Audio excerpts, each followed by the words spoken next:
Hi, my name's Brandon, and today I'm reviewing Don't Breathe, the new movie by Fede Alvarez, who had previously directed the Evil Dead remake.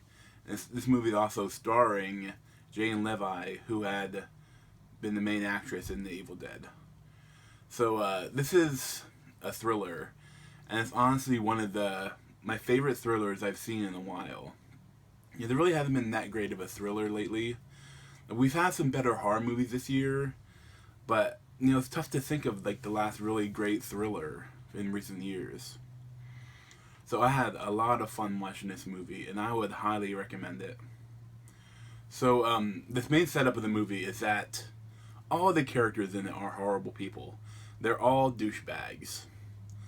But our viewpoint character is Jane Levi, her Rocky is her name, and she has a tough life. She has like a horrible mom, but she has a little sister that she loves, and she's trying to get money to get out of that situation. And her boyfriend, Money, is a giant douchebag, and he's like, like a fake gangster, but he wants to, he still robs people. And then the third person is Alex, and he's the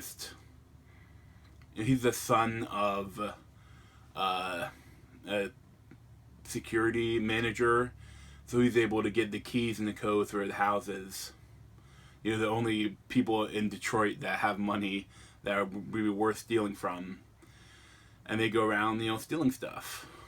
But in the beginning of the movie, they show one time stealing this, and after that, the douchebag boyfriend, goes to a guy to like get money for the stuff, and he tells him, that about this opportunity where there's this old blind military vet that had sitting on hundreds of thousands of dollars from a settlement where his daughter was killed in a car accident. So that's the setup, and they go in there, and of course, pretty quickly everything goes wrong when they find out that they're trying to rob from a retired daredevil. But it's a lot of fun. The movie, it's shot really well. It's directed really well. Like, there's a lot of interesting stuff that it does. And, it's really thrilling. Like, I mean, so many times, the movie's called Don't Breathe, and a lot of times they see you, like the blind guy is coming by, and he's like looking around for him, and you see the person in the frame, and they're trying not to breathe, and they're trying not to have the guy notice that they're there. And it makes the audience not want to breathe too, and it's really thrilling. It's really fun. And there's also some really creepy and really disgusting stuff that reminds me of some of the scenes from The Evil Dead. Like, I don't want to spoil much, but just a little bit of spoiler is one of the most disgusting scenes involves a turkey baster, and that's all I'm saying. But from the trailers, I probably know what's going on. Like, there's more. This guy, he's not just some innocent blind guy. He has some sort of torture rape room in the basement. So when that goes, a lot of stuff goes wrong, and a lot of stuff goes crazy, and it's really, really fun movie. I really want to see it again because I hope it'll hold up. So my only problem with the film, I have three main problems. One is just, like most horror movies, it has that cliche where they have a chance to kill the guy and they never do it. They're always like, oh, let's run away instead. Or, it gets a little annoying.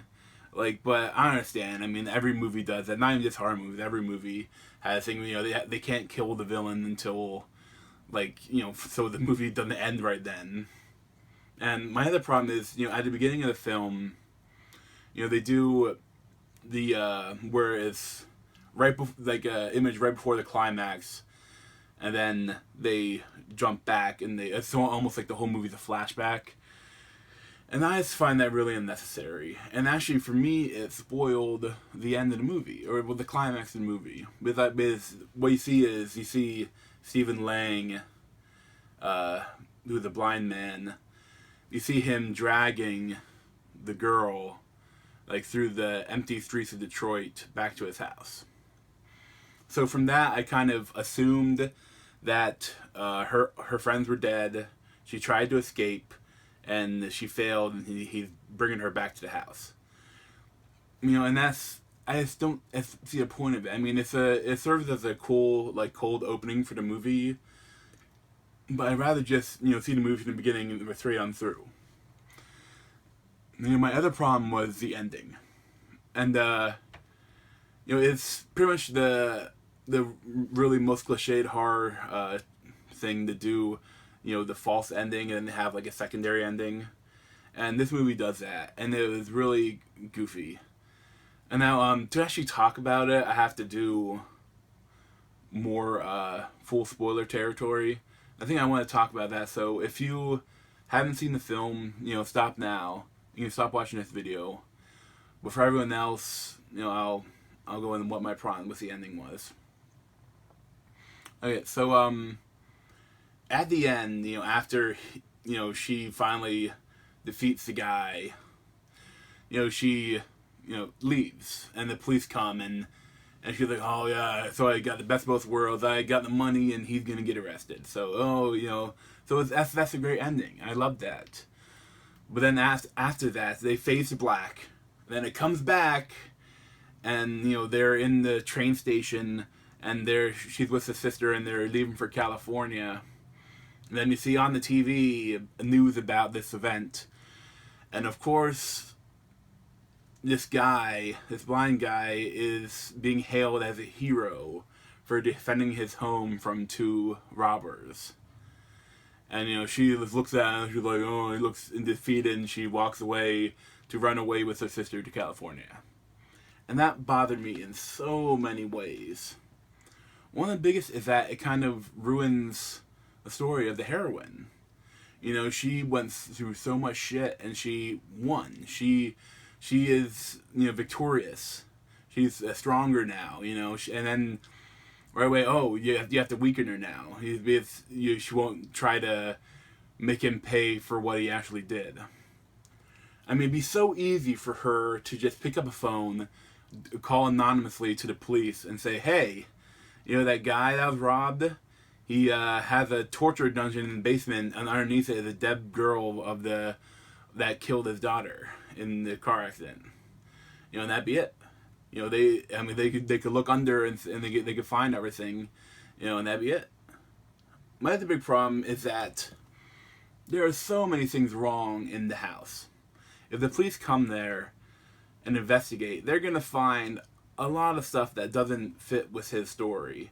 That nothing was stolen, and that he just came in and they shot him. Because first off, both of the guys are beat to hell. And shot repeatedly and stabbed repeatedly, and there's no way that it looks like self-defense at all. And the biggest thing is that at the end of the movie, the blind guy, falls down the ladder to the basement, and he shoots himself in the side, and that's where she leaves him. So when the police come into the house, they are gonna find him at the basement in the bottom of the ladder. And in that basement is his rape room, his little dungeon. And that even if the police can't find immediately that dead body of the girl under the floor, they're gonna ask some questions about that little room he has set up. And if they search, they find that girl's fingerprints all over, and they find some odd bodily fluids, and newspaper clippings and stuff. So that would not be the end of the investigation. I think they'd ask him about it, and he would go to jail. So overall, I just hated that ending. The only reason I can't really figure out why they did that. Unless they want to make a sequel. And I guess he could, but it'd be kind of odd unless he becomes like a serial killer afterwards or something. But in the end, other than those few things, I absolutely love the movie. I really look forward to seeing it again. But right now, I'd probably give it a 9.5 out of 10. And I'd highly recommend it for any thriller and horror fans. as long as you don't get too disgusted by things, you know. And it's pretty violent too. I mean, if you don't mind those, I mean, you'll love it. At least I did.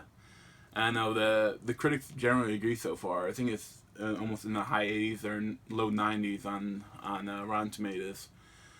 So yeah, thanks for watching. See you next time.